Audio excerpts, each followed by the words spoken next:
worked closely with Deepika and Anushka in their modeling days.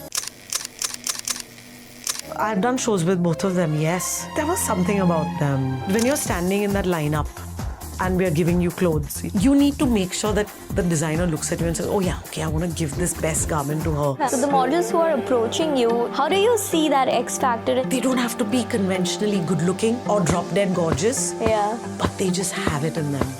The way they walk or the confidence. Since you've seen so much of fashion in your life, what would be the business opportunities that you think can be created in this industry? Probably be a show director, do Backstage.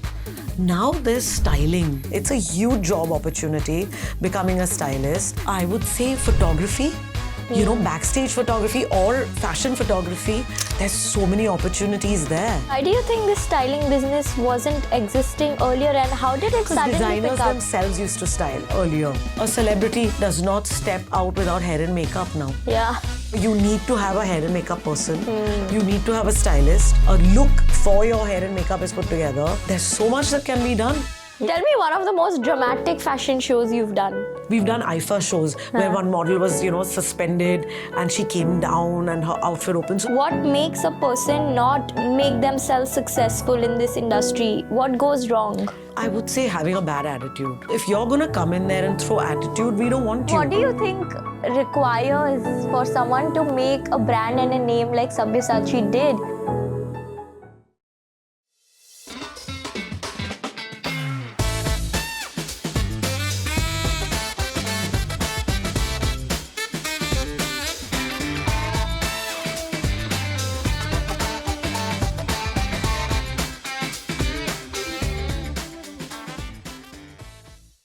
Welcome Delnaz to our show. You're one of the first fashion show directors that we are having on. And I'm really excited to know the behind the scenes of how things work because people think ramp walk and the fashion shows are just so glamorous and it's easy to just walk onto the ramp and make it look grand. But you know how it works on the backstage side in terms of managing the models, getting everything on time and getting the set right. I'm here to ask you everything about that and thanks so much for joining us today. Thank you, Radhika, for having me. It's my pleasure to be on your show. Let me tell you, backstage direction is not easy. It seems very glamorous, but there's a lot of hard work that goes into it. And the thing is the time frame that we have. We literally work on shows maybe for 2 days. We do fittings and rehearsals probably on one day before the show and the show happens the next day. And so it's a lot of work that goes into 2 days. Yeah. We pack everything in because that's how it is. It's always been like that in India. It's not like how shows are abroad where they work months in advance. Yes, we do work on models and curating the model selection and the casting for the show happens months in advance. But the actual work that goes into the show, fitting the models and all of that literally happens 2 to 3 days prior, depending on how large the show is. So it's a lot of pressure and a lot of intensity and a lot of hard work that goes into putting that show together. You spoke about the model management part which starts almost a few months back. Absolutely. From the show. So how do you start finding the right models for the right show? If you could give one example to put things into perspective. So I worked recently, the beginning of this year started with a bang for me with the Sabyasachi show that happened in BKC. The 25-year one? Yes, Okay. That was my show and we worked on that show probably 6 months in advance, curating the models for that show. They had a vision board in mind about having a mix of models. They wanted international models coming in from different agencies as well as Indian models, and it was a very diverse selection. So we worked on that. Any show depends on, there are some shows and some designers who really want extremely young casts, models casted in their show. Then there are some who want the OGs, like the Galleries Lafayette show, which I just did 2-3 days back, which had again a mix. So it depends on the mood, on the designer, and how they want to go about, with a stylist on board, how they want to go about casting models. And then, of course, there's me who help them, procure those models for the fashion show. And when it comes to getting international models, how do you reach out to these agencies and how do you get the best pricing done? Because everybody has their own rates. There isn't, India is on the fashion map. for sure. There's serious fashion coming out of India. Big designers like Sabyasachi in America having their own stores in New York and in LA, and other big designers like Manish Malhotra and all of them. So India is on the fashion map now. So it's very easy to reach out to different agencies abroad to contact them for models. I mean, if you just give out the designer's name, they themselves want to be a part of a Sabyasachi show or a Manish Malhotra show or a Gaurav Gupta show or a Shane and Falguni show. All these big designers have their foot internationally and everyone knows of them. So it's very easy to contact agencies. And I don't think everybody is really looking at getting the best. A model has a rate, which is internationally, given out to all agencies or individuals asking for them. So then you just go about that. Nobody's going to really cheat you and say that, oh, I'm going to give you one rate for one designer or one rate for the other. It's a standard rate that's put out there. And how does the economics of the model management work in terms of the margins that are made? There is no model management is a fee that you levy onto a designer or the choreographer puts a fee down for model management for a particular show and it's never inbuilt into the model's fee. Okay. At least that's how we work in India. The agencies, like if I have an agency and I have 10 models under me, and if I pitch them and they land a job, then I take a percentage of them. That is how it goes about. So it's not a model manager who's going to take a fee from the models. It's the agency that does. That's how it works. There is a fee that is levied to a show. If there is a fashion show put together and there's a choreographer putting it together or the designer, then you give out your backstage direction fee, your lights fee, your graphics fee, or whatever other elements there are that come into the show. So model management is also one element. So then you put a fee down for that, and that's how it works. Got it. It's quite interesting business to be a part of. It's very unique. Yes, it is. I have to say that. I mean, 20 years back when I got into it was extremely unique. How was it back then, 20 years back? 20 years back, it was really hard. Firstly, there were no mobile phones. Probably, must have been like a couple of years of doing only landline calls, and then the mobile phones came into place. So it used to be like reaching out to models on their landlines and leaving messages on their answering machines and waiting for them to call back. So that was a challenge. Number one, it's so easy. The accessibility nowadays, it's just that itself is a hurdle that you've crossed. It's so much easier. Back then, we didn't have huge teams that would be assisting us on shows. There would be a show choreographer or a show director, and there would be a backstage team. Backstage team did everything in terms of booking models, model management, backstage, even allocating clothes to the backstage helpers. So all of that was done by one person, and the show director basically was in charge of everybody front stage. So, putting the show together from the front of the stage perspective in terms of lighting, in terms of music, in terms of graphics, if there were any back then. So that is how it used to be. Very few people working on the show. So, of course, your responsibilities were tenfold. Yeah, so it was much, much harder putting a show together then. It's easier with time now, of course, with technology as well. It's so easy for us to put a chart together. You go onto Canva and you put the whole show flow in a matter of an hour. So, of course, it helps, and it's evolved beautifully. So much easier. Back then, everything was handwritten. Then you had to probably fax it. That's what you used. Yeah. So, crazy, back then. Yeah, for sure. And now, though, with technology and internet, you can reach out to anybody internationally and get them online. Absolutely. It's so much more smoother as opposed to back then, So that is definitely a plus for our fashion industry, I would say. All things positively said, tell me, what are some of the biggest challenges that you face on the ground on the day of the show when you are executing something? I would say my biggest challenge would be about punctuality. That is truly the biggest challenge because there are so many people involved in putting a show together. So when you do a show like just the show that I did at Lafayette, 50 models is what we had. So there's 50 people there. There's my team, which is 10 people. Then there's hair and makeup team, which is probably 25 people.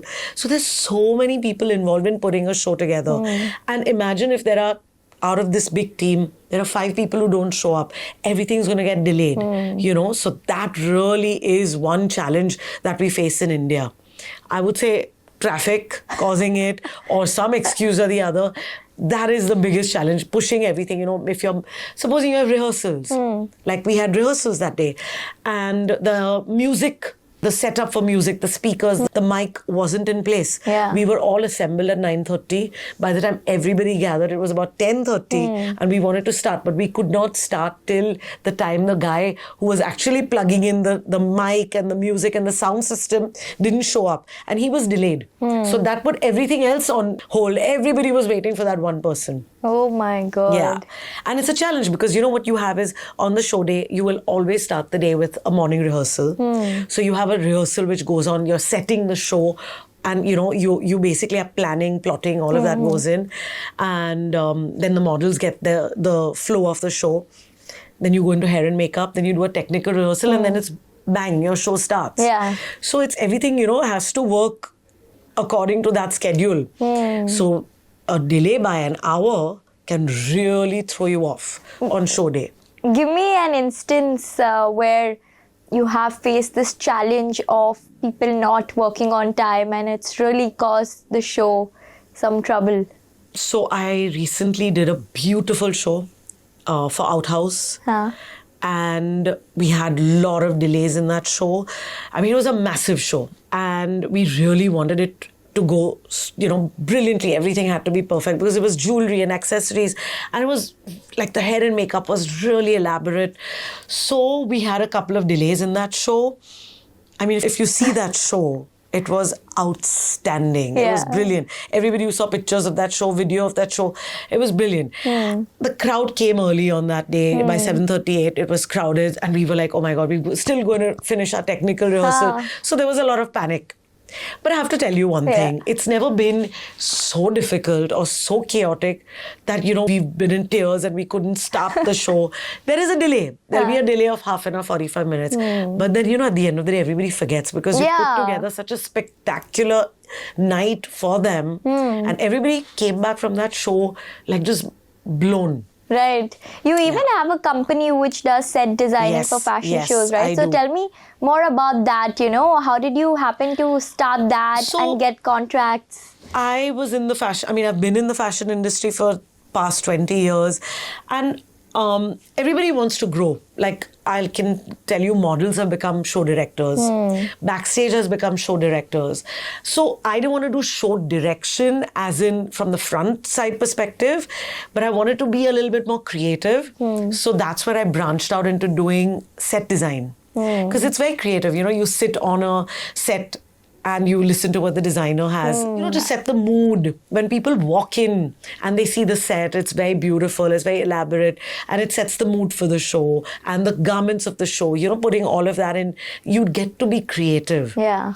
So that is amazing for me, and that's how I wanted to branch out and grow into, as opposed to just show direction. Yeah. Which was the last set you designed? I recently did a set for ASOS at Lakme Fashion Week. It was beautiful. It was basically projection, but on panels. And the brief that came from ASOS, they have a big team in London, and they wanted it to be keeping in mind the digital age now. You know, how we've progressed and how everything is so digitized. So they wanted a little bit of video mapping and projections. That was their theme. And keeping that in mind, we took the fabrics, some of the fabrics, the prints, the colors, and we projected that. So, and I have to say, it was very challenging doing that set. We had a lot of technical issues. So my partner and me, we literally did cry. That is when I would say I've cried. Okay. Why? What was the issue? Because it's mapping. So putting a projector, the distance has to be right. And if you've seen an MSA at Lakme Fashion Week, it's all larger than life. It's huge. It's at the Geo Convention Center. The ceiling is super high. The hall is massive. Right. So, you know, keeping all of that in mind, making sure that all the projection reaches all the way at the back, had a lot of technical challenges. And then there are also lots of do's and don'ts because Lakme Fashion Week now they become very carbon footprint conscious. So they want to minimize that. They want to make sure that you do not have a lot of waste. So there are a lot of technical things that you have to adhere to while putting the show set together. So with keeping all of that in mind and making sure that we made everything happen, and then the time frame. There are shows back to back, right? Yeah. Okay, which generally abroad, when there's a Paris Fashion Week or a London Fashion Week, it'll be one show which will be at an amazing location somewhere, and you have the whole day to plan it or the whole week to plan it. Here it's back to back. We had a Tarun Tailiani show in the morning, so they had an elaborate setup which has to be torn down, and my setup has to go up to make that. There are a lot of challenges, but I have to say that Indian fashion, hats off to everybody who's involved in our fashion industry, because we can really put together some outstanding stuff with a lot of pressure, with a lot of very little turnaround time, and we can really make it happen. Yeah, that's so you true. put us under pressure and we can work. Yeah. I don't know if they'd be able to do it abroad. Yeah. The thing in India is, if there's pressure, it's even more good. Yes. And I mean, the ASOS team was super, super thrilled with the set, and it all worked out, so it was worth it. Have you worked with them in your earlier years, that they trusted you this time for their fashion show? I'd never worked with ASOS, but I worked with the show director. Okay. So the show director pitched our company to them, saying that we've done a lot of sets with them, which we have. So that's how, they had faith in us, and we said, okay, they said, we'll go ahead with your company and your vision. Yeah, and how does the economics of a set design work? Like, the client just tells you this is our budget, and then you figure out things in that? Or then they give us an idea and they say, you work on it and you tell us what it's going to cost us, and then we'll see what elements we want to implement or not into the set design. But usually, how much margins do designers top it up? It depends all on sponsorship. A fashion show generally will have a big sponsor. At Lakme Fashion Week, it'll probably be like a Nexa, or it'll be RLN. So, there are sponsors that come about. And the sponsors, so ASOS was doing their show, and it was, I think, sponsored by them. So we had to deal with them directly, and they had a set budget in mind. So they shared that with us, and it worked within the budget. Yeah. I mean, anything extra, they said eliminate. So it worked out, and they got exactly what they wanted. Sometimes designers put in their own money as well, when they want. Like Sabyasachi was completely him. It was his vision, his idea, everything. So, I mean, it all depends on... They didn't have sponsors? I don't think so. I think it was him. Because when you have the sponsor, your artistic vision gets compromised to an extent.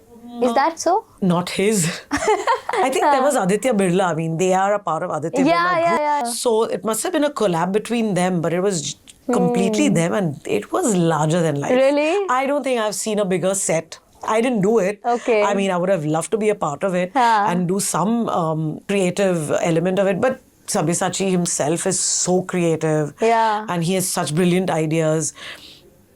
I don't think anybody stands a chance. Of course. But what do you think requires for someone to make a brand and a name like Sabyasachi did? I think even in India he's and globally. A creative genius, genuinely. Truly, truly talented human being. I've worked with him closely. He's brilliant. I mean, you're just born with it. But you have that X factor. You have that X factor. Also that drive, that passion. He so proudly mentions it. That, he came from a middle class family. And then you have to have that X factor. Yeah. I would say that. You see that in a lot of young talent as well. Oh, yeah, indeed. So for that sets them apart. Youngsters who are hearing this today, what would you tell them in terms of those who are building a career in fashion? How can they stand a chance to really be unique in their work? Because so many people are chasing one goal. So I would say, firstly, most importantly, be original. That, I think, is a stepping stone. Your ideas, your creativity is what's going to set you apart. If you're going to just follow with the, masses and look at a design and say, oh my God, that's popular.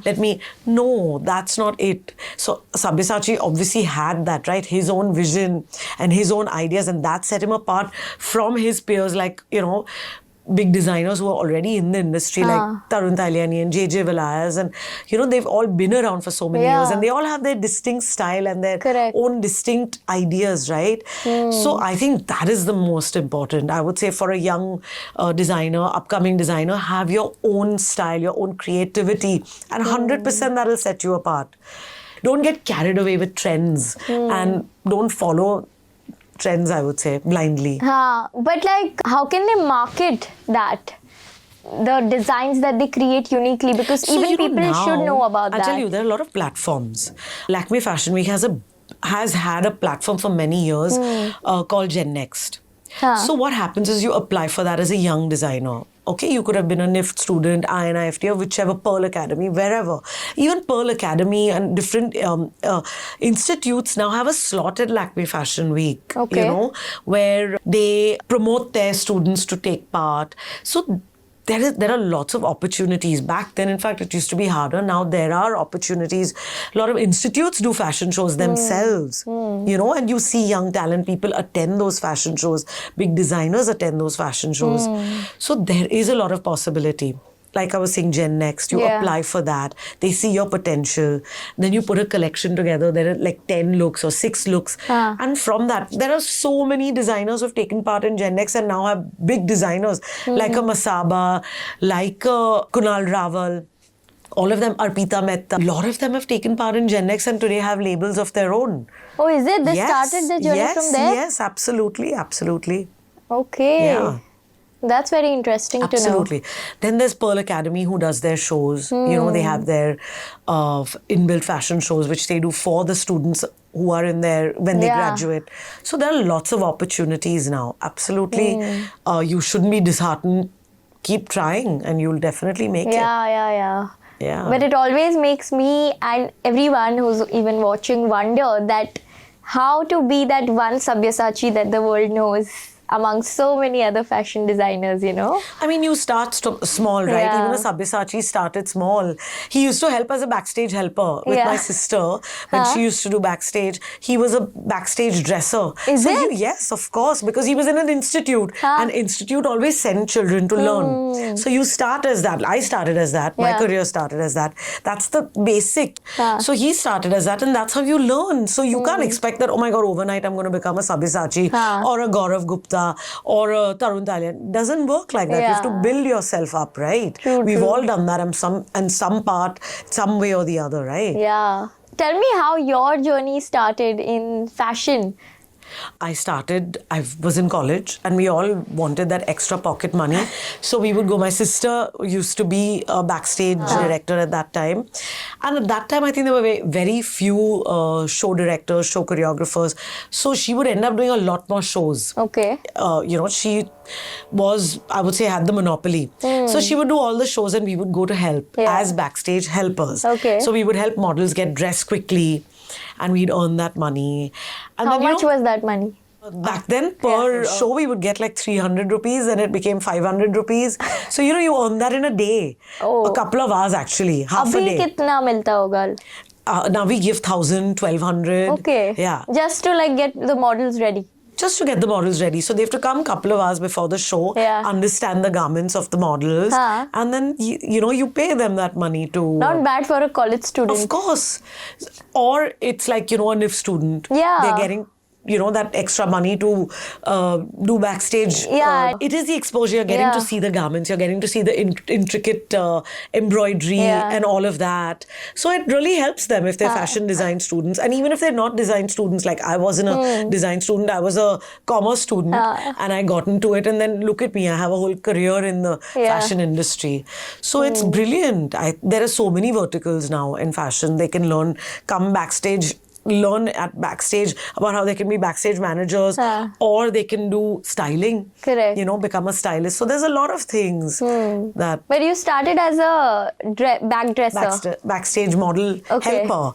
And then, of course, I started as assisting the backstage manager because they saw potential in me and they said, okay, she's smart, she's learning. So then I started assisting because then there was that position at that point that, you could get an assistant. So then I started assisting interesting. And then, of course, I got into it myself because there was so much more demand for it. And then there were more show directors that came about. And it's always you have a comfort level and you start working with someone. Yeah. So you build that level and then they keep calling you for their shows. So that's how it happened for me. And then after college, I started working actually at a place called Fashion Bistro. Okay. It was a restaurant which hosted fashion shows every month. Okay. So I would put them together, get designers on board. And that's how it started for me. And it was amazing. I just loved it. Yeah. My job. I've traveled to the most exotic places. Really? Give us an example. I've gone to Tripoli. If you've heard of Libya. Libya is in North America. Okay. What am I saying? North America. It's in North Africa, and they were at war with America. So it was like a forbidden place, and I traveled there, and I met the dictator of the place. Oh. Yeah, so it was What great was fun. that travel for? A fashion show. Indian designers. Who Hemant was doing Trivedi it? took us for that show. Really? Yes. That's so insane. there was Katrina, and all of us, we'd all gone for that show. It was really nice. When was this? I think it was in 2002 maybe. तब की बात है ये? Yes. Wow. Yeah, so we've traveled to amazing places. Haan. I've gone to Jakarta, I've gone to Indonesia, I've gone to, like I said, Libya. Haan. So amazing But places. why would the America. designer want to do a show in No, we were representing India. Huh? And I think the Indian ambassador had invited us to do the show and, represent Indian design. Okay. Yeah. It was quite nice. That's also a unique And it's way. it's literally at the tip, North Africa. So it's a beautiful, beautiful country. Yeah. And you see the Mediterranean, there's some sea which is like blue waters, which also touches Italy. It's so close, Wow. yeah. So a lot of Italian influence in that country. Beautiful. Nice. Yeah. Next trip to Libya then. I don't think you can get a visa anymore. What are you saying? Yeah. बंद हो गया क्या? I think so. Crazy. Yeah. For the students who are watching this, I want to make them understand how much does the pay scale look like when they start working in this field of fashion direction, and how much does it hike up when they start climbing up the ladder. So can you explain that hierarchy? So it depends. Now, if you're looking at taking up a job as backstage direction, when I started, it was like, it depends on your experience as well. So, somebody who's a newcomer will probably start off at a lower level, which will be a couple of, 15,000, that level. And then it builds up, it grows. And it is good. It's good. The pay scale is not bad, I would say. Okay. You get paid per show. Correct. And then it's also the volume of work that you do. So, as a stylist, if you want to get into styling, of course, their first job, you again get paid a couple of thousands for it. And then it builds up with your experience and how good you are. It can even reach a couple of lakhs then. So it's like that, it all depends on how good you are and how consistent you are, and then the volume of the work that you do. How many shows do you get to do in a month usually? I mean, September's was crazy. So I actually I haven't counted, but I might have probably done 7-8 shows. Then there was Fashion Week, which is a whole bulk. So there's no, sometimes you're just probably doing 2 or 3 shows. It averages out to a decent amount, I would say, in a year. Yeah.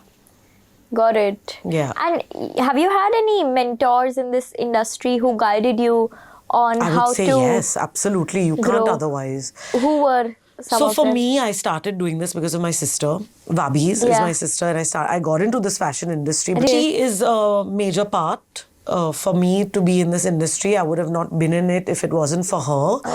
And of course, now I have Anu Ahuja, who I work closely with. And she's been a big, chapter in my fashion industry. For me being in the fashion industry, we do a lot of shows together. The comfort level that we share, we travel the world. We've done a lot of shows. So I would say even her, yes. Have you worked with international designers also on some shows? Of course. See, I would say I've worked with all designers, all choreographers, all show directors in the industry. Yeah.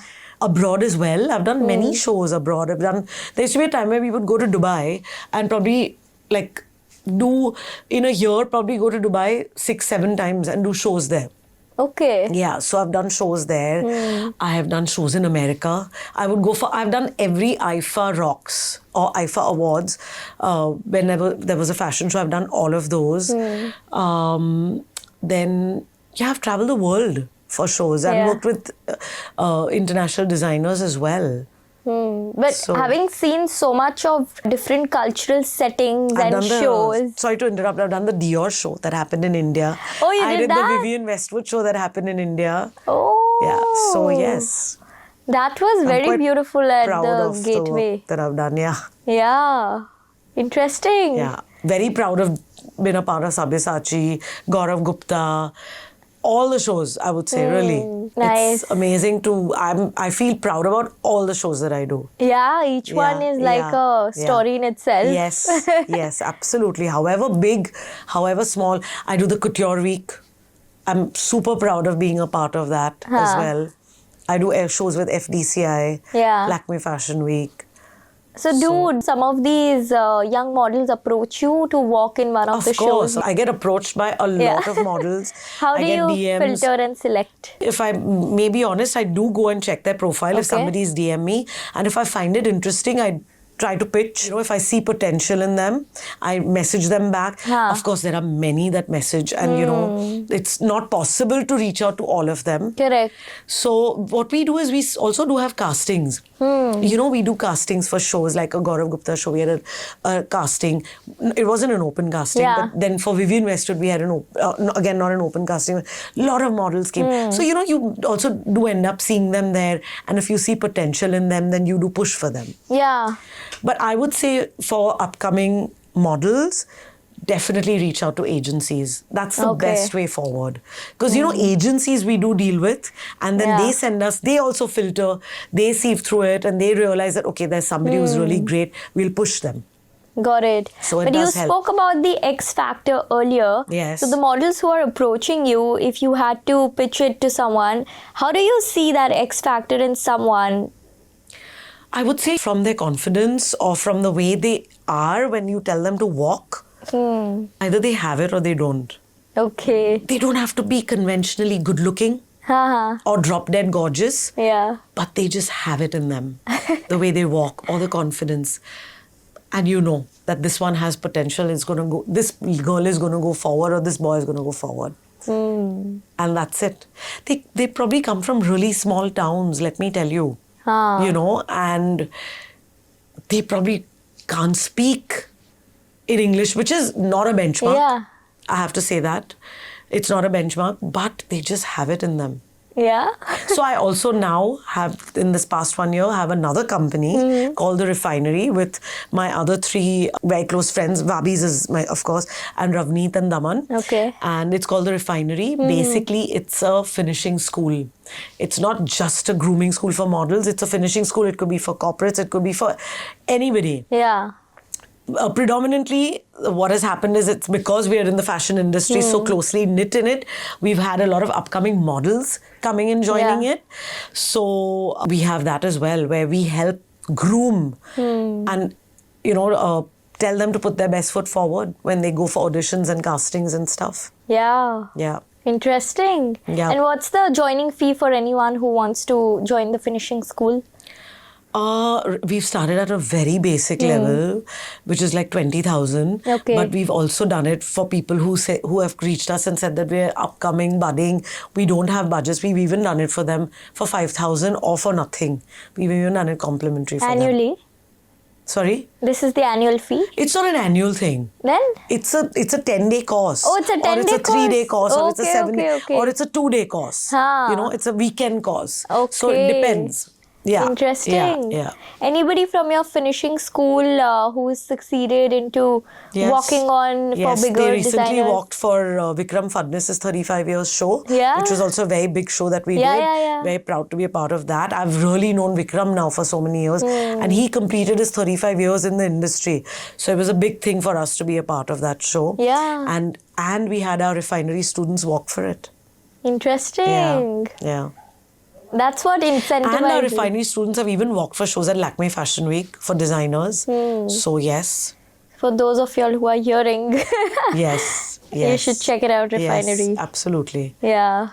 Yeah. So that's how I have branched out, doing set design or doing refinery where, we have a finishing school. In the fashion industry, diversifying. Yeah. Yeah. What's next on your plate? Is there anything else that you want to tap onto? Right now, I'm very focused on refinery and, making that work. Yeah. It's very interesting and it's very satisfying Huh. to see somebody who's come for our class and our course and, to see them doing well, succeed in their career. So that's nice. Yeah, of course. Yeah, Nothing is it's very more gratifying. fulfilling than that. Yes, Than yes. seeing someone else become a leader through you. Yes, absolutely. Yeah. Absolutely, yeah.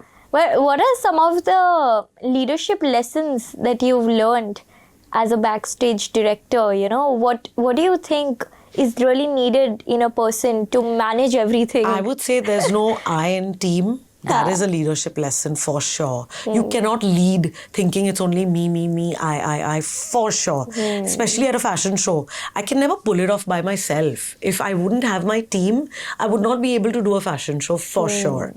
So I really truly believe in having a good team and that, to lead that team, encourage that team, give them that faith that I trust you and I have faith in you. That really is something. What is needed, especially in, when it's 2 days of work and I have to have faith that I'm going to leave this to you to complete and you will do that job, and so does somebody have faith in me to do that in a fashion show as well, like a designer.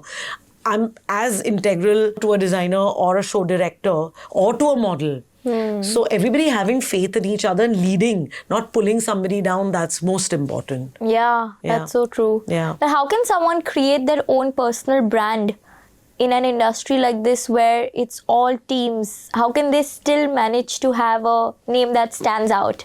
Like how you've done it for yourself. Oh, that definitely comes with experience. You have to be around for a bit to make your name, resonate with people in the industry. Also, I would say basically like X Factor. Having that. Something has to set you apart, right? Yeah. To make a name. Everybody being the same will not set you apart. So there has to be that something in you. I would say as a model, you definitely need to have it. Even as a show director, all of them have their own niche, their own style. Otherwise all shows would look the same. Yeah. So they all have their music sensibilities, their lighting sensibilities. That's what sets you apart, right? Yeah. And that's what makes you have your name in the industry. What did you think set you apart? My personality. Everybody says I'm easygoing. I don't lose my cool and I keep it calm. I think that's what sets me apart. Because things are going to happen. There's no need to flip. There's no need to, completely lose your cool. So I think that is my X factor. And I'm also very cheerful. That you are. As a person, I don't let things get me down easily. So maybe that's what they're looking for when they hire me. Yes, being kind, like you said earlier. Kindness is so important. Exactly. And I like to have that relationship with my team as well as with my models. I want to be easy. I don't want it to be like, oh my God, I'm this really tough, unapproachable person. I don't want to do that. So maybe that's what sets me apart. What kind of special friendships you've built along this journey of yours? Oh, I have such amazing. I've made bonds with such amazing people. Like people who were at the starting part of their journey when you also started and now have established a name for themselves, if you could. So I would say models. Some of the models that, started off and along with me and today are supermodels themselves. I've built amazing friendships with models. I have some really close female models and male models who are my friends. Now we have groups where we play pickle and we do all of that. Which is what you're going for now. Yeah, so we have that. And then there are, I have friends, Refinery is with really close friends who started out themselves in the fashion industry. And today, look at us, we're building another company that we've put together and trying to make a business happen. Yeah. So we had really close friends there as well. And with celebrities? I mean, you've seen that. I have a friend, yes, in a celebrity as well. Yeah. But that doesn't matter. When you're friends, you're friends. Of course. We've known each other for so many years. So it's amazing. Yeah. Interesting. What makes anybody pick up the right showstopper? Do you also give your views in it when you are designing the show? If they ask me when we're working on the show in advance and they need advice on showstoppers, of course I do give input on it. Of course I'm going to promote my closest friend because she is brilliant. She also started as a model. Yeah. And she is brilliant, on stage. She'll really do justice to the garment. It's not just about being a celebrity walking on and walking off. Yeah. She does do justice and, so I think, if whatever their requirement is, we would definitely help them with celebrity showstoppers. Got it. Advising them on it. Yeah. Anybody who throws tantrums, of course, would not get. But then again, it also depends on relevance. So if there's a movie coming out and, that movie needs to be pushed or promoted, then they, of course, work out a deal and, get showstoppers according to that. Yeah. Yeah, like Tarun Tailyani recently got Aneet for his show. Yes, the Lakme Fashion Week. Yeah. And she's like so young and doing so well for herself. Yes. And she was so lovely. Yeah. Such a lovely girl. So pleasant, so lovely. It was really nice working with her. Yeah, it was my show as well at Lakme. Yeah. The finale. Ha. Yeah. But I think they also have a tie-up. Like, I think maybe she had a tie-up with Lakme. Correct. Like a Kareena Kapoor also has a tie-up, or an Ananya had a tie-up. So all of them are lovely. Yeah. We've worked with them closely for so many years. Kareena has been a showstopper. Right. And all lovely, amazing. Yeah. But, like you said, some people also have tantrums. How do you pair with it? We've had showstoppers who've come late, more than tantrums, come late. And that's a lot of stress for us. Yeah. To start a show on time. And you can't start without having a showstopper backstage. Correct. Because anything can go wrong. So only that in that aspect. Because, they want to make sure that their outfit is right or their makeup is right. And they'll take longer to come down from their suites or wherever they are. So that really puts a lot of pressure on us. But apart from that, I haven't had any bad experience, I would say. I honestly haven't had any experience that I can pinpoint and say that, oh, this person was terrible in the show. Or let's not ever get him. It's never been like that. Yeah. The movie fashion that had come. I wanted to actually talk about that before you could say it. that is so far from the truth. Yeah. Okay. I was just going to ask that. It's so stereotypical, that movie about the fashion industry, models throw tantrums and the way they behave. They do not behave like that at all. If you ever were to come backstage and capture, you'll see it's fun. We're all chilling. If we're all ready also, or if we have free time, we're all sitting and chatting. We're all having fun. Okay, nobody's throwing tantrums. And even if there is an issue, it's always nicely approached. Let me tell you that. Yeah. I love my models. I've never had any issues with my models. And it's been really nice. Yeah. I have to say that. And that whole, oh my God, these models, they must be doing drugs. And it doesn't happen like that at all. Let me tell you. Yeah. In fact, we all finish our show. There'll generally be an after party. Everybody is going to the after party together. We're all chilling, dancing, having fun. Yeah. And it's literally about unwinding. And it's not about the movie.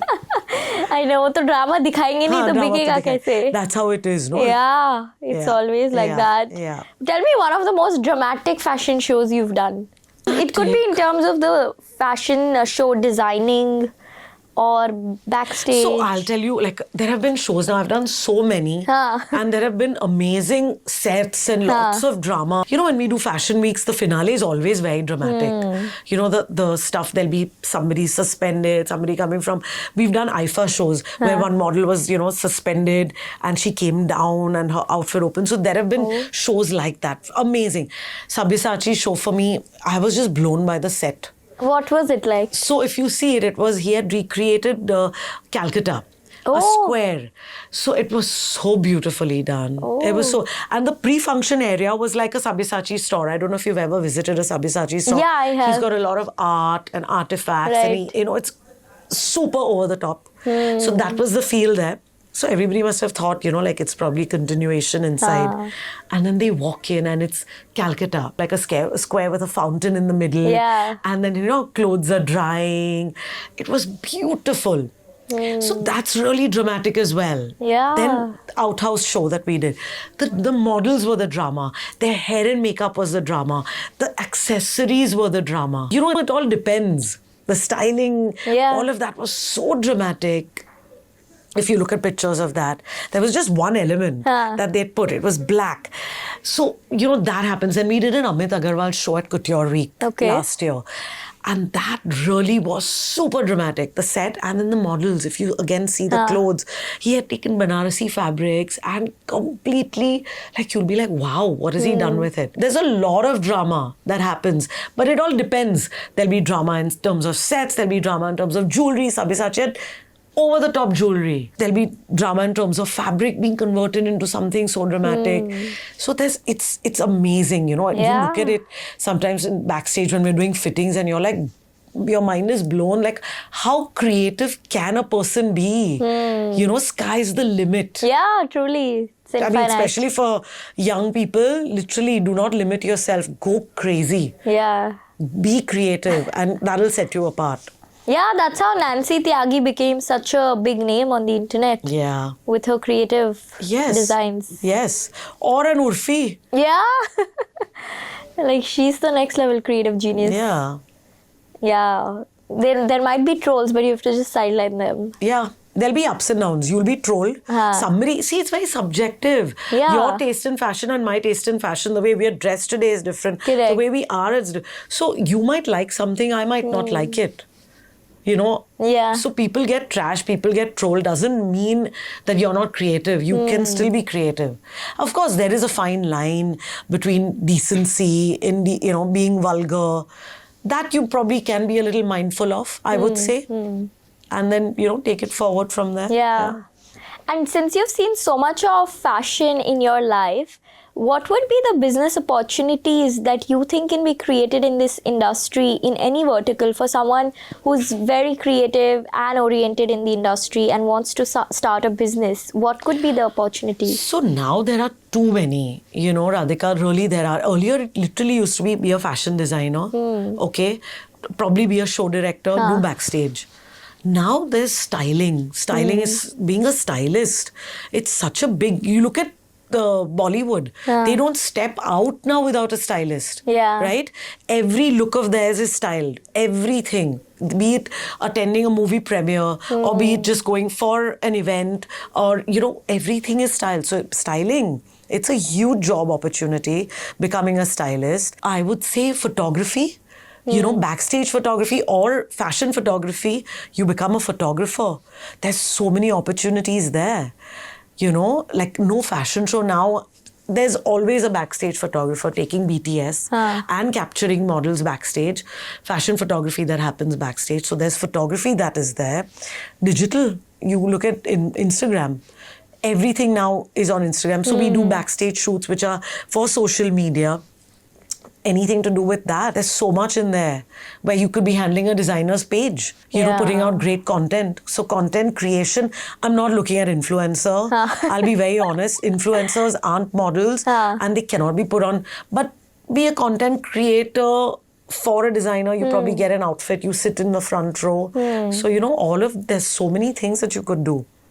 But in terms of fashion, you look at a fashion designer's page and you want to handle that, be creative, maybe set it different from somebody else's. There's a lot that can be done, a lot. But why do you think this styling business wasn't existing earlier and how did it suddenly pick up? Because designers themselves used to style earlier.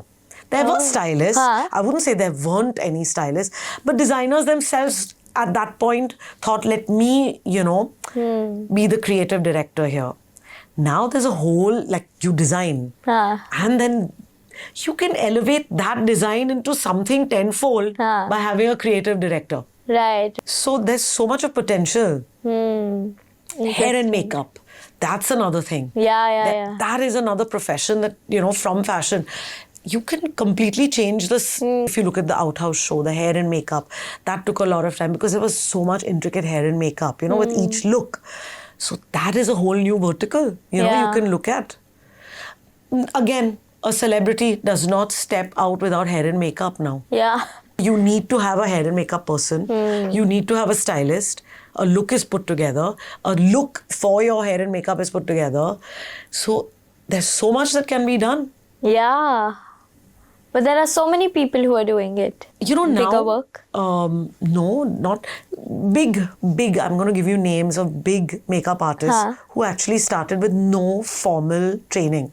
Okay, like... Or formal knowledge. Just learned on the job. Like Mariana Mukherjee. Very big makeup artist.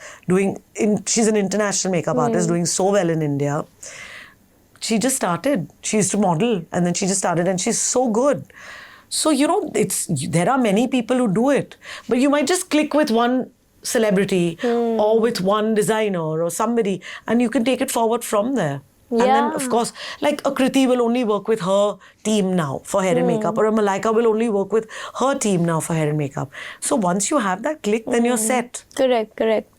So you reach out to agencies, I would say. Once you are an established hair and makeup person, you reach out to agencies saying, I'd like to sign up. And then they'll hook you up with celebrities as well, or shows. Today, when we want to put a show together, we reach out to agencies saying, we want this hair and makeup team. So that's how you do it. Got it. You spoke about the business opportunities. Tell me about the creative opportunities in the field of designing.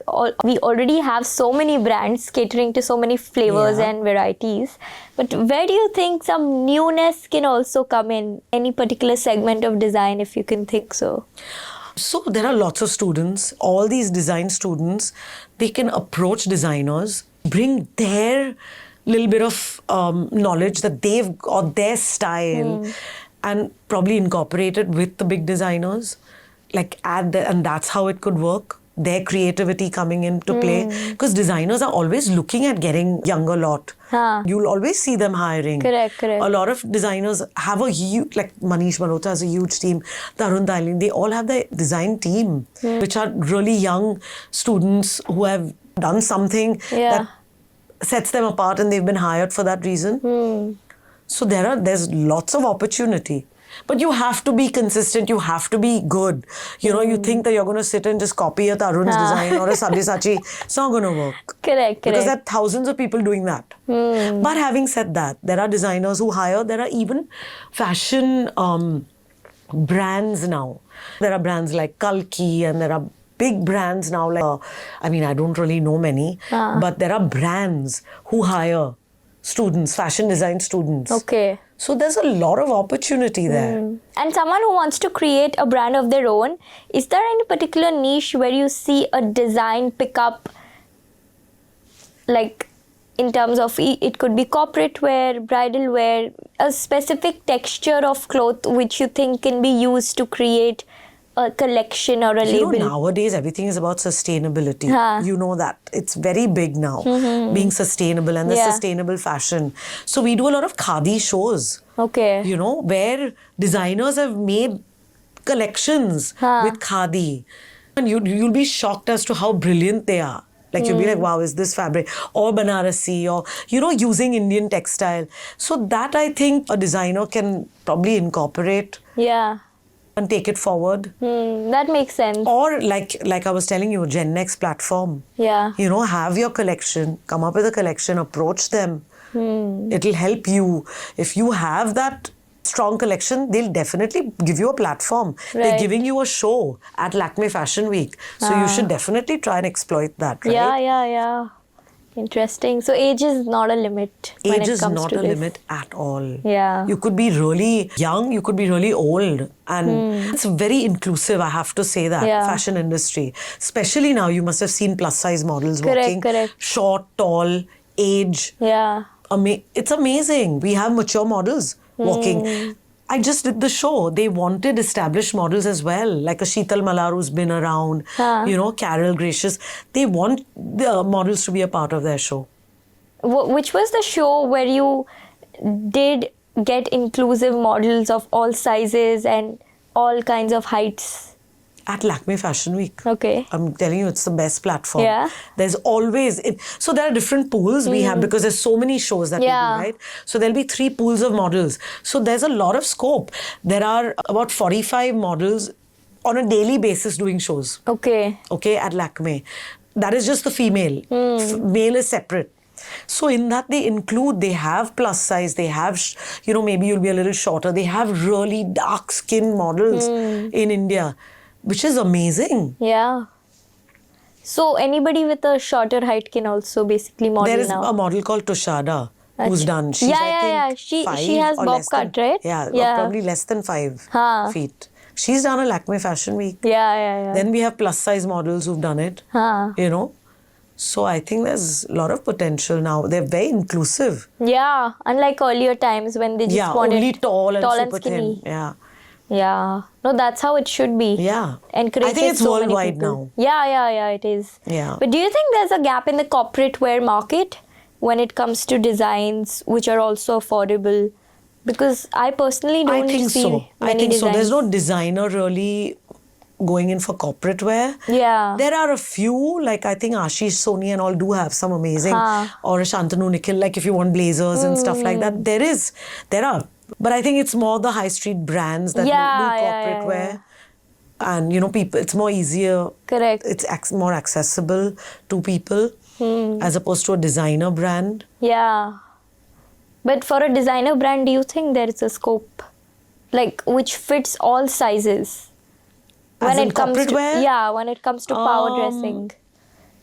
I think, yes, there have been corporate wear. There have been collections I've done at Fashion Week where the designers have made corporate wear. Yeah. But I don't know if, people will want to go and, really purchase a designer. Maybe they do that for one jacket, because it's something that would, that's a statement piece that you can have in your wardrobe, or it's in your capsule wardrobe, which you can wear with multiple things. But I don't really see... They would prefer high street brands for everyday wear. Yeah, I would think so in the corporate world, Yeah. So you think there lies an opportunity to create a high street brand? Of course, yes. Absolutely. For sure. There is an opportunity. Yeah. Because there are so many young people contemplating different business ideas in fashion. Right. So that's what I'm trying to... That could be a nice idea for them to pursue. Come up with a great collection. Yeah, because Allen Solly and all, not everybody could afford. Not everybody could wear a Zara blazer. It's like lifestyle. I'm sure they have brands which have affordable corporate wear. Yeah. Even Indian wear. If you think about it, years and years back, Indian wear used to only be about it being designer. Later on came the brands like Biba and Kalki and all of these. Yeah. Where it was affordable. Correct. Earlier it would only be you have to go buy fabric and get it tailored yourself. Now there is this market, right? So maybe there'll be a market like that for corporate wear as well. That's a good idea. Yeah, for sure. You could put that out there. Because I myself look for so many corporate outfits, but I have to look for so many sources to get one each. There's no single platform that can give me all. Designer-wise, I could definitely advise you look at Shantanu Nikhil. They have some amazing blazers. Rohit and Rahul, Ashish Soni. They have really good, because I've done their show and they have amazing blazers and stuff. There are a lot of designers, Rajesh Pratap also. So, if you want to get that one statement jacket, which you probably can, wear it differently, it could be like a versatile thing, then you can invest in that, But there isn't, you're right. There isn't for just a common man to... Exactly, because everybody wants to look good, and power dressing makes you feel good also. Yes, I'm sure. But they cannot find one place like Flipkart for corporate wear. So... there could be somebody who can design. And be affordable. Exactly. That's a great idea. Maybe I should look into it for the future. If you wanted to, let me know. Okay, done. For sure. Even I've observed this after being into the corporate industry for so long and wanting to look good. But I'm like, look, pehante hi nahi kuch, wahi same black and white blazer. Grey mein hi khel rahe hai. Nobody's wearing prints and making a statement. Right. And students don't want to do this for their presentations in colleges. Yes. But they really don't have choices. If you give them choices, they'll happily buy it. Because they're anyways buying so many clothes in their college days. Yes. So. Yes. It's a good idea. Yeah. See, looking at you, I Yeah. just got this idea. I mean, for me, luckily for us in the fashion industry, we all have to go looking nice. Ha. And it's so chilled. You know, some days I'm in shorts and a t-shirt. Yeah. Some days I'm really dressed up. Ha. So it's so nice. That is I have to say, I really feel fortunate to be in this industry. Ha. Because it's super easy. Everybody's very relaxed. Ha. Yes, of course, there are a little bit of bickering here and there, which happens everywhere. Yeah. But otherwise, in whole, everyone's happy. Ha. Because it's, you know, we're not into each other's faces every day. Right. You have a project, you have a show, you're doing that, then you're home. Unless you're doing like a fashion week, like a Lakme fashion week, which is 9 days. But that is also fun. Yeah. You know, then on the last day, we actually all feel, oh my God, we're getting FOMO now. Tomorrow we're not going to meet. We're not going to I meet together. know. It becomes, after the 9th day or the 10th day, when you're at home, you're like, oh my God, I'm missing the chaos. I'm missing all the hustle bustle of meeting everyone. It's like a part of you is taken away. Yes. That Yes. happens. Yeah. Even when you go to a wedding for just 2-3 days and come back home, you feel like, kya yes. ho gaya ye? Yeah, so you feel that little bit of lost feeling. Yeah, I know. Which is your next upcoming show that you're working for? I have a show in Jaipur, which is in December. Huh. Before that, I have a show in Bombay, which is like a corporate show actually. Okay. It's for a fair. They have this, it's called Cosmoprof. They get a lot of these brands, international and Indian salons and hair brands and shampoos and tools and basically everything related to the beauty industry. Okay. And they do a fashion show there. So I have that. So they basically have hair and makeup who will be using the products. Acha. Hair and makeup team will use their products and do the makeup and then, you know, like have a fashion show. Just it's like a celebration on the last day kind of a thing for them. Oh, interesting. Interesting. Yeah. And this Jaipur one, what is that about?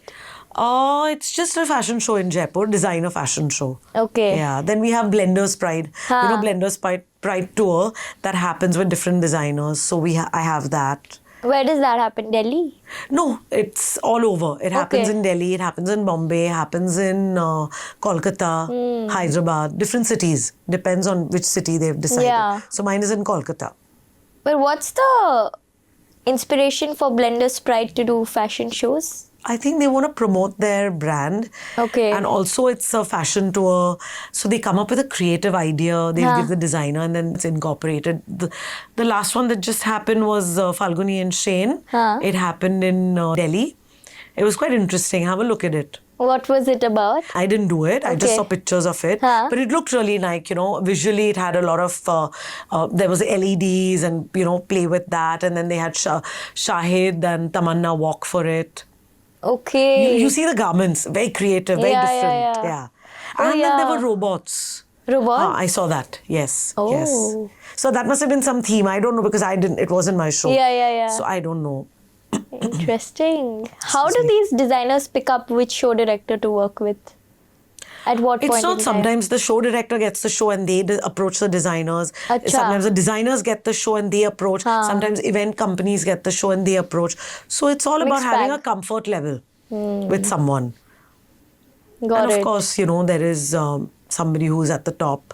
So it all starts with that. You obviously want to work with someone who's at the top of the game. Yeah. So Sabyasachi reached out to you directly for his show? No, Sabyasachi reached out to Sabyasachi and Anu Ahuja work very closely. Okay. So Anu Ahuja and me work very closely. So that's how it happened. Lastly, I want to ask about how can you manage, like you said, it's very chaotic and then very calm at some days. So how do you manage your mental balance in this kind of an industry where you're seeing utmost glamour and so many things happening around you, but yet when you return home, how do you find that peace and belongingness to yourself? I think I've grown with this in this industry and I have to say that if you don't find that balance, it can get a little difficult. Yeah. But, you know, honestly, it comes with experience. Just like it could earlier, you know, when you're young, you're in your 20s and you go and do a chaotic show, it would probably take a toll on you for the next couple of days. You'd be like, how did I handle it? But I think, you get better with age, right? And more experience and more shows. Every show is a learning process and you're learning something from it. So I think I've grown with that and now I've figured out the balance. It's amazing. I love it. I actually enjoy my job. I don't look at it like, oh my God, the next 2 days are going to be cumbersome or chaotic for me. It's also nice. It's like going on a holiday. You know, you go on a holiday, you could go on a trek and you're doing physical stuff. And then you come back and then you're like, okay, now I'm calm. Yeah. So it's literally that. I feel like I'm enjoying the next 2 days putting together this crazy show. It's going to be chaotic. It's going to be stressful. But you're so satisfied by the end result. Yeah. And then you're also enjoying the outcome of it. So you're calm. You come home and then you're like, okay, at peace that something that you did, you put all your effort into went well. Yeah. And I think that gives me a lot of satisfaction and then it's lovely. I look forward to it, I'll be honest. Yeah.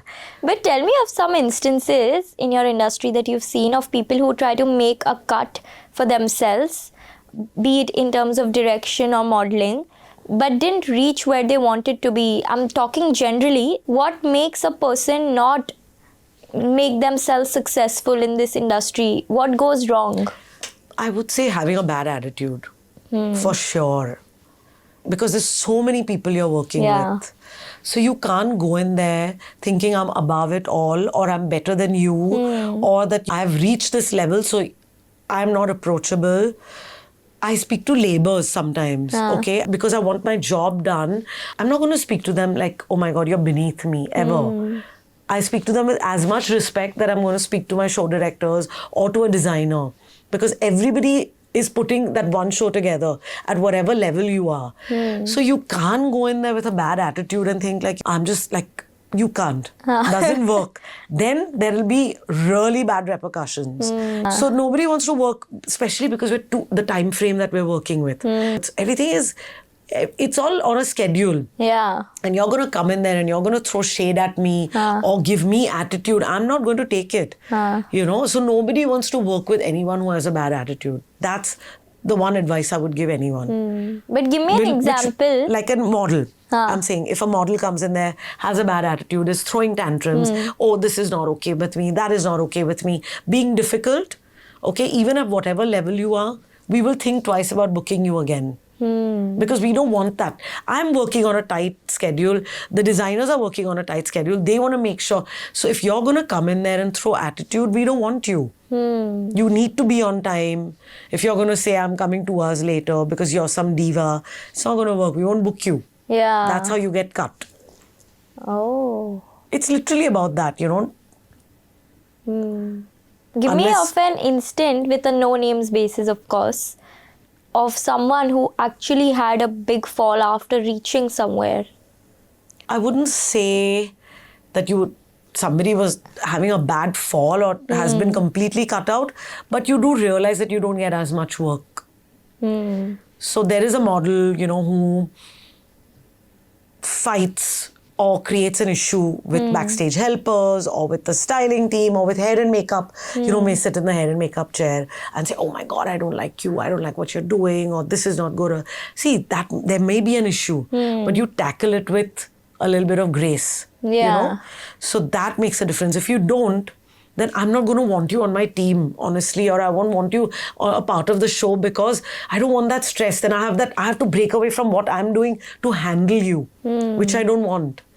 I want it to be easy. Everybody wants it, especially if you're traveling abroad. You're taking people, you know, your models and your team abroad, and then somebody has a bad attitude there. I don't want that. So, you know, that is when you will not get called. Then you'll have to sit out a couple of shows. Then they realize that, listen, what's gone wrong? Did something go wrong? Did I do something wrong? That's how it happens. So do you give them a second chance? Of course, 100%. Come on, nobody's above it all. 100%. Yeah. Yeah. And in terms they of... realize their mistake and they apologize. Everybody, I mean, to human is air. And directors ki case mein? When does a director get cut out? Who's in the industry? I think that is more about the comfort level. I don't think they really get cut out. It's just literally about the designer and the show directors having that comfort. So you just want to work with them on a regular basis because now you, like literally, it's 2 days. So you need to have that comfort. No, where am I going to sit to make a new relation? So you already have that comfort level. You get that person on board. You know they're going to deliver these things for you. Or will go that extra mile for you. So that's how nobody really gets cut. Budget. Also budget driven. Obviously, everybody can't afford the best show director or the one who's been around. Obviously, they'll charge accordingly. Yeah. The same way for me. Today, I've been around, so my fee is not going to be the same as my assistant's fee, right? To do a show. So literally, it's about that. Nobody really gets cut out because of, I think we're all very easygoing. Yeah. So, yeah. And how to build that comfort level with any designer that they want to come back to you again and again?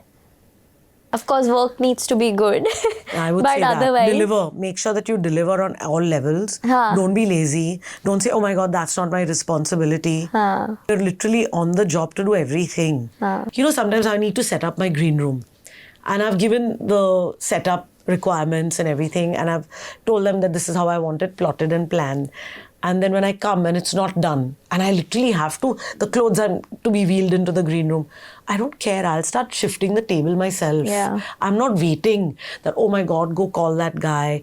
I'll move the racks myself. I don't think that, oh, I'm above it. Like I've reached that level where why should I be doing this? No, I'll do it myself. I have no problems. If I have to sew something or something needs to be done last minute, we'll do it. We have no issues. That is how you build that comfort. That they have trust in me. That I'm going to deliver. I'm going to make sure that it's not just my show, it's our show. That's how you work.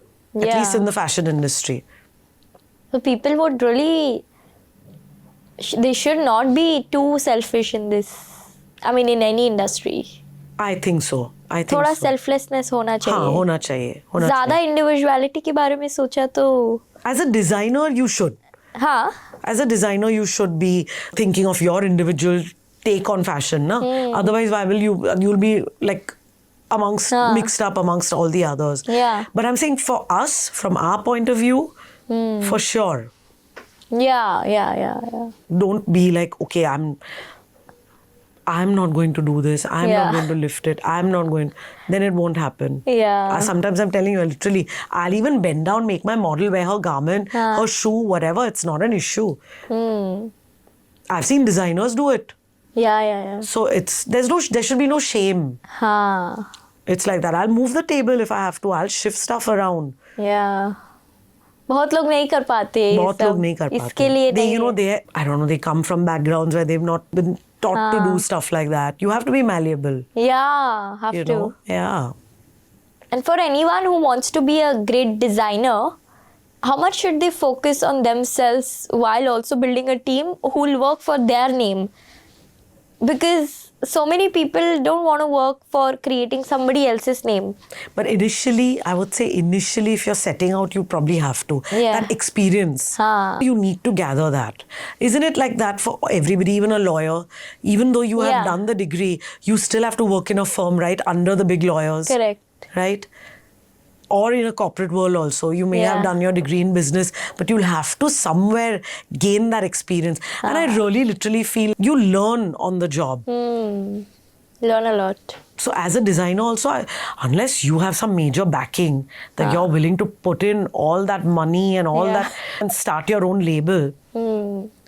But I know Surili, Surili before she started her label used to be with Manish Malhotra for so long, for so many years. So all designers have worked for the designer names that we know of, have worked for the big designers at some point. Right. It's like that. You have to gain that experience. You have to see the way they work, taken from them. Yeah. And then probably set out. Correct. Have you observed any cultural differences also in the way people operate abroad versus in India in terms of designing the stage or directing the show? Oh my God, yes. What are the differences like? Huge.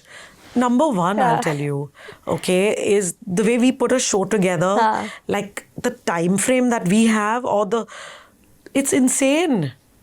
You will be literally, sometimes I can call you to my set and it'll be nothing. It'll be like a empty space. And overnight, the set is like just put together and they've built it. And the next morning, you'll see, we're doing rehearsals on the set. Oh. It'll never happen like that abroad. Their way of working is completely different. How is it? Their permissions and the way they work is different. They want to take their time. They want to be perfect about it. Give an example. Okay, I'll give you an example. I had gone for IFA to Toronto. Okay, we're doing a show in Toronto. We were all doing rehearsals on the set and everything, and they were putting stuff together. We don't even think twice. We just climb onto stage because we are like, okay, this has to be done. Come on, position yourself. They immediately jumped on us, all of them, and they said, oh my God, we'll get into a legal lawsuit. All of y'all, please leave. Y'all cannot come on stage without those safety helmets. Oh. And here we are like, what do you mean? Then I'm like, again, setting up the green room. I was setting up the room with the mirrors. So I started lifting them. They said, you cannot do that. It is not for you to do. You have to instruct us. So that's how they work. There it is a chain. You have to tell this person will tell this person. And it is done that way. We can't take matters into our own hand because we want it done fast.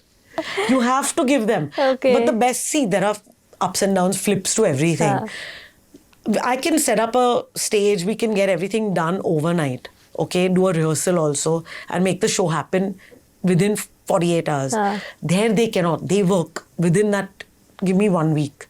Okay. But if they tell you that I'm going to take a day, it will be done within a day. It will not exceed it. Here, it's like, मैंने बोला था 6 बजे सुबह set दूंगा, 9 बज गया, अभी तक नहीं ready हुआ है. Right. You know what I mean? So that's the difference. It's a huge difference. Very interesting. But trust me, they will never be able to pull off what we pull off.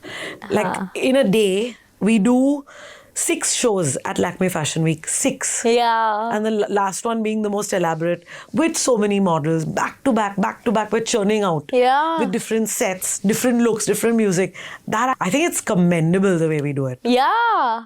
I've attended some of the shows and I'm like, आधे घंटे में सब change कैसे कर दिया? I'm coming back and seeing a different atmosphere altogether. Yeah. Isn't that crazy? amazing? Yeah. And So it's there like they'll equally do it good. in different venues. Yeah. They'll be like, ये यहाँ पे एक show है, तो ये यहाँ पे एक show है. It'll be like that. Here it's like at the same venue, look how we turn it around. Very agile. Absolutely. Yeah. Absolutely. No, the reason why I also personally love to go to fashion shows, it's not like I'm connected in this industry at all, but just to experience how much effort everybody has put into it. It's just more than just seeing the designer clothes or just seeing the models I work. finish a fashion show and I go and thank my helpers profusely. Yeah. Because I'm like, I can never do a show without y'all. So do not underestimate your importance. Because you are the ones getting my models ready. Yeah. In the right garment, in the right accessories and sending them to me. Right. So I really, I always tell them that don't think that, oh, I've just come. Your job is super important. Without you, I cannot do a show. Correct. Are you hiring right now in your team for anybody who wants to work with you? Or I like to be loyal to my team because they work so hard. So I like to stick to the same team. I have a team in Delhi, I have a team in Bombay. Okay. And of course, I have given a lot of people opportunities, if I may say so myself. If I see potential as a backstage helper, all my assistants and all my team have come from there. okay. So if I look at a person and I see there's potential, I definitely give them a chance. Be it a model or be it a backstage assistant or a helper. Yeah. Have you seen people come from a very unique background into the work that you are doing? Like someone from medicine or engineering do something in fashion? In your experience so far? I'll tell you, a doctor, my closest friend, Aditi Govitrikar, she's a doctor. She took part in the Glad Rags. She gave that up to take part in it and she won the contest and she became Mrs. World. And so on and so forth. So, yes, doctors have become, lawyers have become models. I mean, they come from wherever. Dr. Manu Bora, he does surgeries now and he's a model. Really? He's an orthopedic surgeon and a model. Wow. Yes. That's like giving a statement to the world that you can do it both flawlessly. Absolutely. Then I have a model who's a lawyer, criminal lawyer. Oh. And she's a model. Yeah. Nice. How did she manage to do that? Like she auditioned or something? Yes.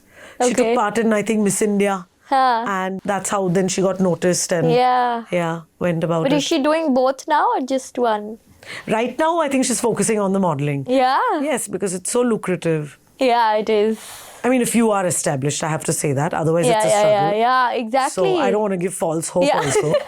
Yeah, the highs are very high and the lows are so low in this industry. But it's nice to have a backup. Yeah, it is. You would say that, okay, you are a lawyer right now, you want to give that up, you want to pursue this, you're doing well, you finish with that whenever in your career is done with modeling, you have your backup, right? So it's always nice to have that. A lot of male models modeled for a couple of years and now starting businesses, getting into photography, getting into music. Yeah. Lot of things, lot of opportunities. What are the struggles like for a model? Because nobody talks about that. I mean, there are lots of struggles because there's so many of them who want to be models. Yeah. So many of them. So it is a struggle. Yeah, because they leave get their that hometowns. one break. And then that one break doesn't mean that, oh, I've done this one show, so I will get all the shows. It's very difficult to sustain in a city like Bombay with no work. It is difficult, but then I know a lot of people who have made it from small towns. What do you think they did right for themselves? You need to also be realistic. Firstly, look at yourself. Okay, you need to be a certain height. Yeah. If you want to do regular shows, correct. Yes, you are. There is inclusivity and all, but I cannot take a Toshada in all my shows. Yeah. I need to have that certain height for a female model, 5'8" and above. 6 feet and above for male, you know, at least need to have that. Have a good physique. You can't be unfit and then think that you'll be a you have to have a good work on your body. I'm not saying you have to have smashing looks, but work on your walk. Keep practicing that. If you impress, maybe you land that show and then from that you can be, there may be some other shows that happen, but you have to be realistic. I can't look at myself in the mirror and say that I want to be a model, a ramp model. Yeah. I'm not tall enough. I'm not fit enough or whatever. I can't. Yeah. People are not realistic. You need to be realistic. You need to be a little... I can't say that, okay, I've done MBBS, so now I'm going to start operating. I can't. No, I have to be a surgeon to operate. So there is a process, right? So same way with modeling, there is a process. Okay. Keep trying. Practice. There. Like I said, I'm not pitching a refinery, but join a refinery. It will help you. Yeah. It's very... Like, I've known friends who have been in this industry and some of them who've not made it. It's very sad to see what they go through. It's just... Like, what do you mean? Like, they had everything. They've been auditioning also, but it's just that they didn't get any work because the competition is so high. Like, the demand is more than the supply. Yes. And then I'm like, oh my God, after so much hard work and talent also, if destiny is not bringing this to you, it's But really really, sad. like, are they... If there is talent, it's not possible. But they were very good. Like, they've done a few shows, पर उसके बाद काम ही नहीं मिला. So I'm like, Who are these models, if you don't mind me? No, you won't know their names. Acha. Yeah, they're like... See, if there's small town, like if there is a show in a small town and you're telling me they've done that show, no. No, in Bombay only. Oh, okay. I guess, yes. थोड़ा luck भी होता है ना. Luck तो सब में होता है. सब में as an actor. Look at the amount of people who want to audition and become actors. Most of my models who are established, male models and all want to be actors. सबको actor बनना है. सबको actor बनना है. कोई successful बना है? Siddharth Malhotra model था. वो model था पहले? Of course. Kriti Sanon model, Deepika Padukone model, Anushka model. How can a model get into acting? ये तो जवाब वैसे भगवान को ही पता है. Again, like I said, X factor, very important. तो इन लोग में तो अभी दिखता है, पर जब मॉडलिंग करते थे वो लोग, I'm sure you must have seen them. Of course, you knew that there was something about them. Yeah, you could see that. You looked at Deepika, you knew that she's going to 100% make it. Really? 100%. You know it. Kriti's done Lakme Fashion Week. You knew there was something about her. Anushka, you knew there was something about her. Even male models. Like, what did you see different in them and in their walk? Just their confidence. Yeah? They had it. I don't know how to explain it, but their confidence that they have it. There's something in them. Okay. You just know it yourself as well. Yeah. That I'm going to do this for myself. I'm going to achieve that. They already knew it. Yeah. Now it's all about manifestation nowadays. वो तो है. That's another thing that you should keep in mind. You just knew that they had that thing in them. They would achieve it. Yeah. Crazy, yeah? Yeah. And any new models from your recent shows who've gotten into Bollywood? Recent shows, I don't think, I'm not a Bollywood buff myself, so I really wouldn't know. But yeah, there are models who've done TV shows, there are models who've done reality TV. So yeah, there's lots of scope. But it's very important to be true to yourself. It's so easy to get carried away in this chaos. Of course. Be true to yourself, and you don't know, the easier it comes, the easier it goes. That's so true. Yeah. It can be taken away in a jiffy. Yeah. And life can make you humble in a second. So be humble from the beginning. Yeah. That's there. Yeah. And you work closely with Deepika and Anushka in their modeling days? I've done shows with both of them, yes. Oh. Like I've done fashion shows with both of them, yeah. Yeah. And you knew it? 100%. There was something about them. Interesting. Professionalism also makes a big difference. Oh, yeah. That being also. Punctual. Being not just punctual, but being professional. The way they conducted themselves. Yeah. The way, the upbringing, there's something that sets them apart. Yeah. You must be coming across so many people. And I do not mean that from English speaking, that is not a benchmark for anything. Yeah. You could be fully Hindi speaking or whatever your language is, but you just have that in you. Yeah. Since you've met so many people, I'm sure you must be very good with seeing their persona and whether they carry that X factor or no. Yeah, I mean, sort of, I would say. I wouldn't say like you're a psychic. No. But you know, right? When Yeah. you see 20 people lined up, some of them being sloppy, Ha. and 3 of them standing, taking their job seriously, you automatically will be like, okay, yeah, you know who the models are here, Yeah. and who the ones just having fun are out here. I'm telling you, I'm just giving you an example of what I do when I'm at refinery. Okay, I always tell my people, my students who come, who have joined us, that when you're standing in that lineup and we're giving you clothes, we're doing fittings, we're handing over clothes to you, you need to make sure that the designer looks at you and says, oh yeah, okay, I want to give this best garment to her or him. But how does that happen? It's clearly, listen, it's going to be superficial, but it is on the basis of your appearance. Yeah. So work on that. Don't go sloppy. Don't go like in chappal, no makeup. Make that effort. Yeah. So that's when the way you stand, literally even in the corporate world, the way when you walk into your boardroom or wherever you're going in for a meeting, don't you think people are, if you're meeting them for the first time, are looking at the way you are, your appearance? Yeah. You go shabbily, they're already going to judge you for that, right?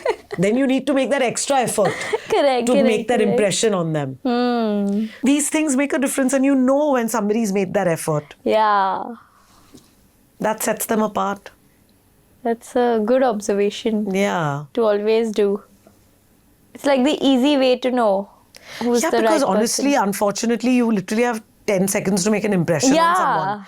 So if I'm making, like you and me, we met, you looked at me, you probably must have thought something, right? To approach me. It is literally about that. It's about the way you look. Yeah. So if I'm going to go sloppy and I'm going to just stand like I'm not interested, I actually tell models, you look like you're not interested. You shouldn't do the job.